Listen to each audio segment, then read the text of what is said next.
Colossenses 1, 26. Diz assim: o mistério que estivera oculto dos séculos e das gerações. Você sabe, é engraçado que estava conversando com o senhor, ele era católico, né? Ele estava falando a respeito dos mistérios, né? Que a Igreja Católica tem os tais dos mistérios. Quem já ouviu falar disso aí? Aí o que são os mistérios, né? Aí tem até uma explicação lá. Quem faz catequese sabe isso, né? O que são os mistérios de Deus, né? E até entre o povo pentecostal, às vezes tem isso, né? Olha, mistério de Deus isso aí, irmão. Tem um mistério aí, né? Agora a Bíblia fala que todo mistério foi a nós revelado. Agora você imagina, aqui está dizendo que existia um mistério que esteve oculto desde a fundação do mundo. Algo que Deus não revelou a ninguém, um mistério que estava escondido desde que Deus formou o mundo. Havia um mistério, havia algo que Ele não havia contado para os seus anjos, havia algo que Ele não havia compartilhado com os seres que Ele tinha criado. Qual seria esse projeto de Deus? Mas é interessante que aqui fala qual que é o mistério. O mistério que estava oculto dos séculos e das gerações, agora todavia se manifestou aos seus santos. Ou seja, aprove a Deus revelar a nós que mistério é esse. Agora, que mistério é, irmãos? 27. Aos quais Deus quis dar a conhecer qual seja a riqueza da glória desse mistério entre os gentios, isto é, Cristo em vós, a esperança da glória. Cristo em vós, a esperança da glória. Sabe, a Bíblia fala que esse foi um mistério que esteve oculto desde a fundação do mundo. É interessante que desde que nós somos criados, a Bíblia fala que nós somos criados à imagem e semelhança de Deus, né? Deus é interessante que Ele dá algumas dicas, né? Lá, se você for olhar em Gênesis 1, a Bíblia fala que Deus começou a criar as coisas, e Ele fala que Ele criou as árvores frutíferas e falou assim, olha, e que ela venha dar sementes, e que essas sementes venham gerar segundo a sua própria espécie. Isso é meio óbvio, né? Quem planta semente de mamão vai colher o que, irmãos? Laranja? Vai colher mamão. Né? Quem planta semente de abacaxi vai colher o que? Maçã? Não, vai colher abacaxi. Isso foi estabelecido por Deus. Interessante que quando Ele cria os seres, Ele fala, olha, eles se multipliquem, cada um segundo a sua espécie. Mas é interessante que quando Deus cria o homem, Ele também estabelece uma espécie para nós, e a espécie do próprio Deus, porque Ele fala, façamos o homem a nossa imagem e semelhança. Agora, por que Deus nos faz a sua imagem e semelhança? Porque o objetivo de Deus, quando Deus cria o homem, era ter uma família, era que nós tivéssemos comunhão com Ele. Você sabe, a gente não consegue ter comunhão com aquilo que não é da nossa mesma espécie. Por mais que a gente tente, eu sei que, principalmente aqui nos Estados Unidos, né, a gente às vezes vê aquelas mulheres carregando cachorrinho, né, naquele carrinho, parece um carrinho de neném, e eu fico imaginando, né, deve dormir na cama, deve dar leitinho, tá? Mas é um cachorrinho, não tem como aquilo se transformar em gente, sabe? Porque não é da mesma espécie. Agora, Deus, quando nos cria, Ele nos faz da mesma espécie que Ele. Que há um propósito de Deus nisso. E é interessante que Deus coloca o homem num jardim, num lugar onde ele tem uma comunhão diária com Ele. E é interessante que Deus ele estabelece uma opção para o homem. Olha, você tem duas árvores aqui que você pode se alimentar dela. Você tem a árvore da vida e você tem uma árvore que lhe dá o conhecimento do bem e do mal. Nós sabemos que Adão nunca comeu dessa árvore da vida e acabou comendo da árvore do conhecimento do mal. Bem, a história você deve conhecer muito bem, né? Mas é interessante que quando você vai lá em Apocalipse, a Bíblia fala que Jesus estava no jardim desde o princípio. E essa árvore da vida simboliza o próprio Cristo. Então desde o início era para o homem se alimentar de Jesus. A Bíblia fala que Jesus Cristo diz que Ele é o pão vivo que desceu do céu. Muitas vezes Jesus fala que nós deveríamos comer da sua carne e beber do seu sangue, porque o objetivo de Deus é fazer morada dentro de nós. É que nós venhamos a ser a habitação eterna dele. Então esse é um mistério que homem nenhum conseguiu imaginar. Sabe, nem Davi, o homem segundo o coração de Deus, conseguiu vislumbrar isso, porque era algo que estava oculto de todos. Mas que hoje nós vivemos a realidade, que é Cristo em nós, esperança da glória. Então o objetivo de Deus ao nos criar era que nós nos tornássemos habitação do Senhor. Então o propósito de nós é que, vivendo aqui nessa terra, fôssemos expressão. Lembra quando nós lemos lá em Romanos 8, 28, que fala que todas as coisas cooperam para o bem daqueles que amam ao Senhor, aqueles que cumprem o seu propósito, aos quais Deus chamou e predestinou para serem conforme a imagem do seu Filho, Jesus Cristo. Você foi chamado para ser a imagem de Jesus Cristo, para ser o representante de Deus aqui nessa terra. Posso ouvir um amém? Amém. Está ficando difícil, irmão. Sabe, mas Deus, na sua onisciência, a maneira como Ele entende que nós vamos cumprir esse propósito é através de uma relação de profunda intimidade, de profunda comunhão com o Senhor. Sabe, não é através de estudo, não é através de cursos, não é através do seu entendimento, mas é um coração que é apaixonado, é um coração que simples, um coração que está sensível às coisas que Deus quer fazer. Sabe, é isso que o Senhor quer de nós. E isso é desenvolvido, irmãos, através de comunhão. Eu sei que muitas vezes essa é a parte onde nós mais somos negligentes, a nossa comunhão. Às vezes é mais fácil para a gente nos nossos compromissos naturais, ou até mesmo dentro da igreja, você sabe? É muito fácil você se perder de Deus dentro da igreja. Porque a igreja são tantas coisas para você fazer, que você pode às vezes esquecer de qual o propósito você está ali. É como uma mulher, uma dona de casa que se casa porque está apaixonada pelo marido, mas parece que os afazeres do dia, o limpar a casa, o lavar a roupa, o cuidar das crianças, o fazer o almoço, se torna mais importante do que a comunhão com o seu marido. Eu pergunto, foi para isso que alguém casou? Não. Com certeza é preciso fazer muitas coisas. A obra de Deus, ela demanda muitas coisas. Nós temos que fazer muitas coisas, mas nós não podemos perder o foco, que é a comunhão com Deus.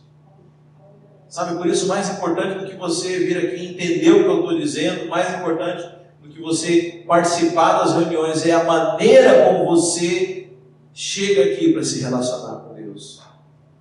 Sabe, nós não viemos aqui simplesmente para ouvir uma palestra, uma autoajuda, uma ajuda do alto. Não, nós viemos aqui para prestar um culto, para interagir com Deus. Por que nós cantamos as músicas? Não é porque Deus precisa ouvir corinho. Não, deixa eu falar. Os anjos cantam muito melhor do que a gente. Tem anjo que toca muito melhor do que a gente. Não é porque Deus precisa ouvir, mas é como um fundo musical para que nós possamos interagir com Deus.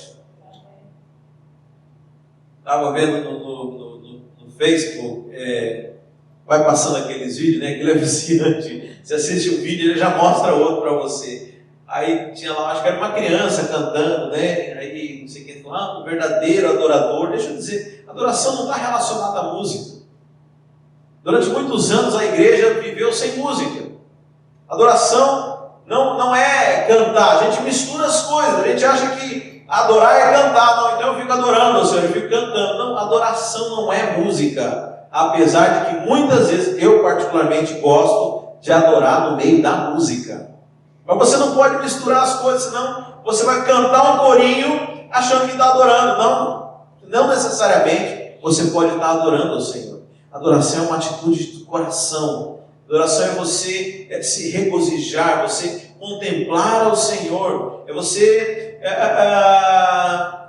como eu vou dizer, um termo bem meu, é você namorar com o Senhor. Sabe, você sentir a presença e ficar, às vezes, muitas vezes ali, simplesmente curtindo a Deus. E a gente às vezes confunde muito.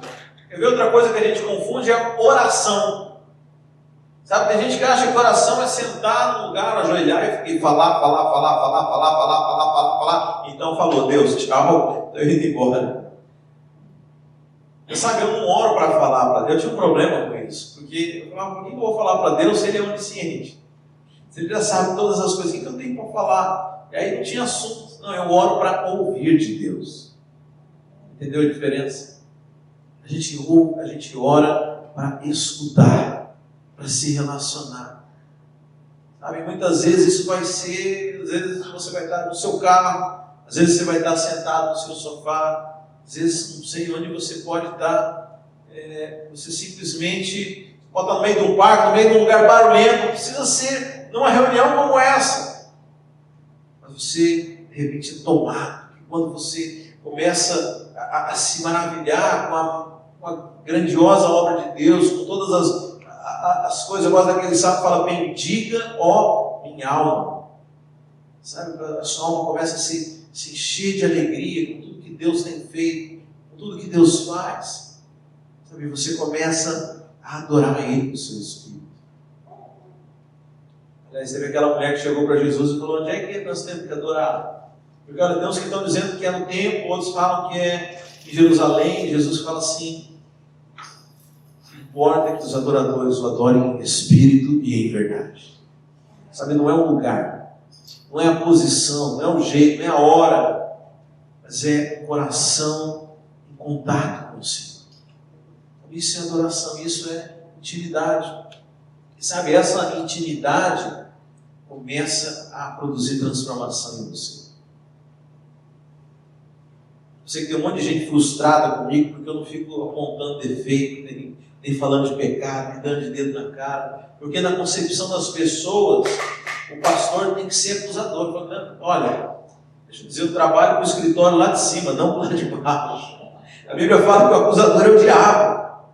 Sabe, porque na cabeça das pessoas, quanto mais você acusar elas, quem sabe ela vai mudar. Olha, você é um pecador, você... Sabe, isso não produz mudança. Verdadeiramente produz mudança é intimidade com Deus. Sabe, se eu chegar aqui e ficar apontando os defeitos, eu só vou te afastar mais de Deus. E é justamente o contrário que nós precisamos. Sabe, quanto mais pecador, mais necessidade de se aproximar de Deus. Eu estava vendo uma frase que você falou, não corra de Deus, corra para Deus. Sabe, nós precisamos correr mais para Deus. Sabe, nós precisamos fazer dessa vida no Espírito uma vida, uma constante, um estilo de vida.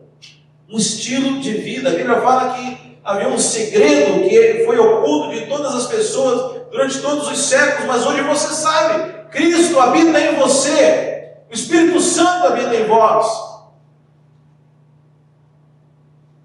E que diferença isso faz na sua vida? Ou você vive ignorando essa realidade também? Como se nada tivesse mudado. Deixa eu dizer, Deus, Criador dos céus e da terra, Ele pegou uma porção dele e colocou dentro de você. Você não tem noção do que é isso, meus irmãos.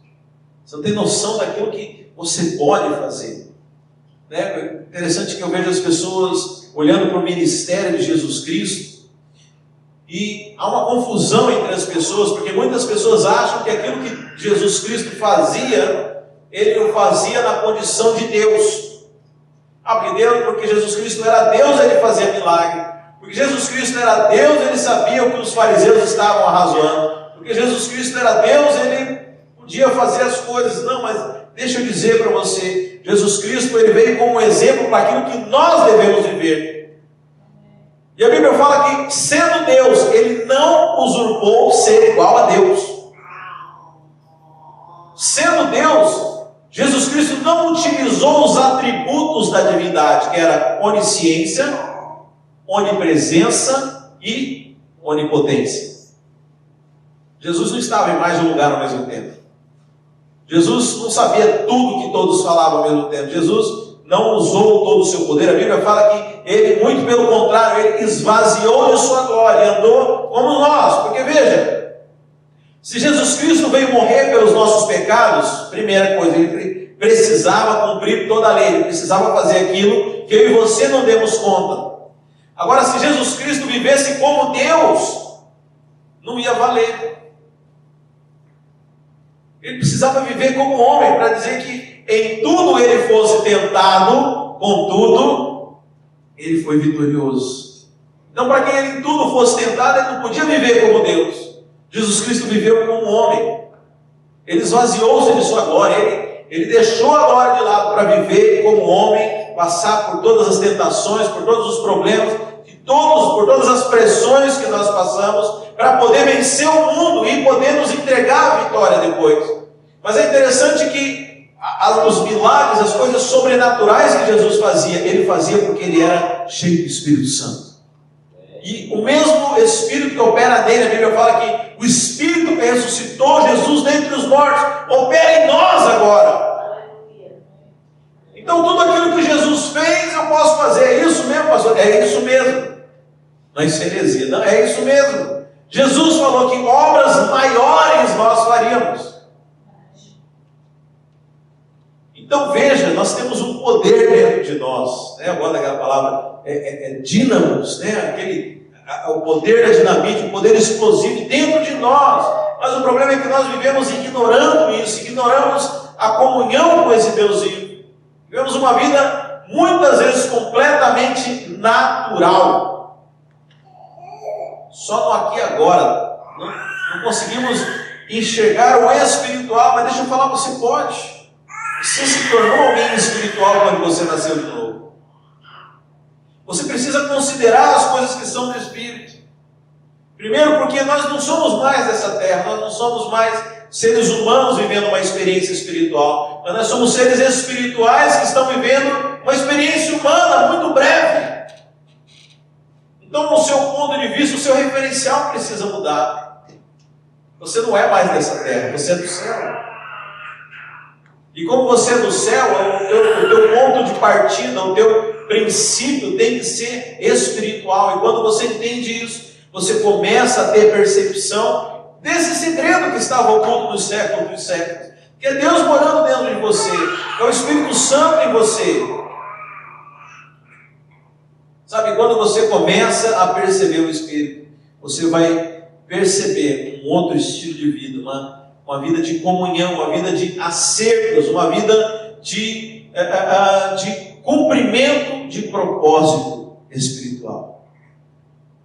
Sabe, eu estava, acho que foi ontem, meditando a respeito de sensação de completude, sensação de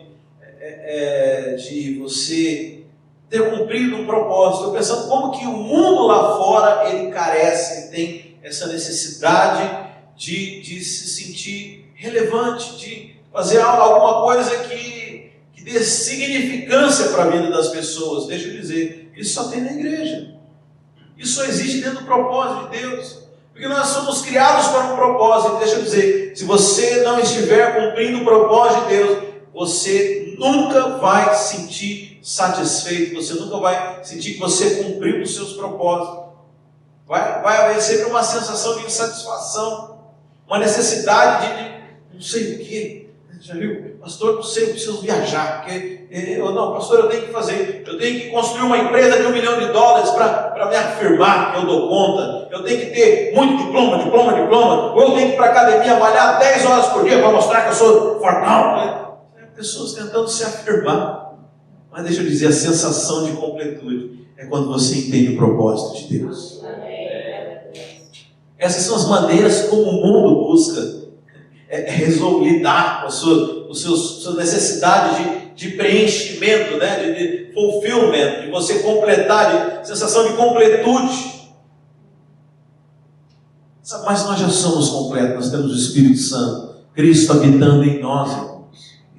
Sabe, e o nosso desafio é poder liberar esse perfume interno dentro de nós, e muitas vezes para o perfume sair tem que quebrar o vaso. O vaso precisa ser quebrado. O que é o vaso, irmãos? É o nosso eu. É o nosso euzinho velho de guerra, o nosso ego, que ofusca o Espírito que está dentro de nós, que não permite que a gente siga os impulsos daquilo que Deus manda a gente fazer. Muitas vezes Deus te dá as direções, mas a sua vontade é tão obstinada, o seu eu é tão forte, a sua razão é tão prevalecente dentro de você, que você não dá a mínima para aquilo que o Espírito Santo está falando.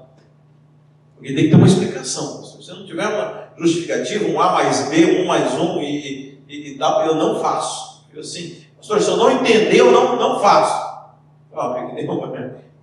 Irmão, eu falei, irmão, você precisa se submeter. Não, eu me submeto. Eu sou alguém obediente, mas eu só me submeto naquilo que eu concordo.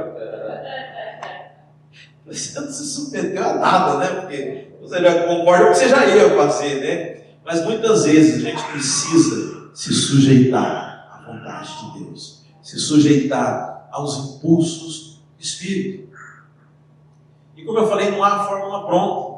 Aquilo que é para mim é diferente para o Ronaldo, é diferente para o Valdeci, porque a fórmula de Deus é personalizada. Por isso, cada um de nós precisa ter essa comunhão com o Espírito, esse conhecimento espiritual, esse contato, porque para um a direção vai ser essa, para outra a direção vai ser aquela. Essa é a multiforme expressão da graça, da igreja do Senhor.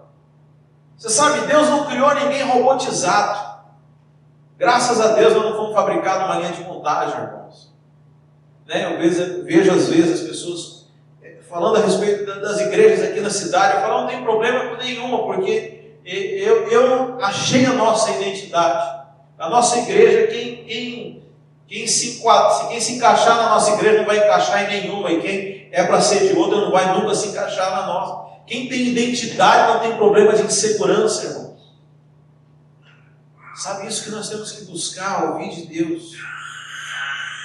Sabe a comunhão, mas como, pastor, que a gente tem comunhão? Através da adoração.